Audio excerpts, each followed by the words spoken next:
Saudara, Presiden kelima Republik Indonesia Megawati Soekarno Putri hari ini mengeluarkan tulisan di harian Kompas yang berjudul Kenegarawanan Hakim Konstitusi. Di awal tulisannya, Megawati menekankan tanggung jawab penguasa seperti Presiden terhadap etika sangatlah penting. Maka bila Presiden terkesan memperjuangkan kepentingan sendiri atau keluarganya, itu fatal. Sebab Presiden adalah milik semua rakyat Indonesia.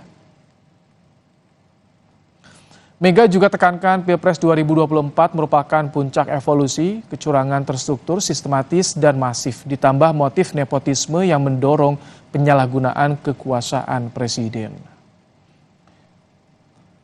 Hingga Mega menuntut sikap kenegarawanan Hakim Mahkamah Konstitusi untuk memulihkan etika dan moral.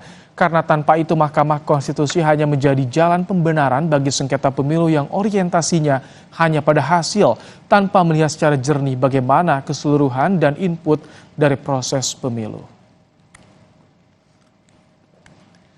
Saudara, kami juga mendapat foto tulisan tangan Megawati. Ini dia, di akhir tulisan Megawati mengingatkan tidak ada kekuatan yang menghalangi fajar menyingsing di ufuk timur. Sadarlah, insaflah, ingat, nama-nama kalian akan tertulis dalam sejarah Republik Indonesia. Semoga amicus curiae.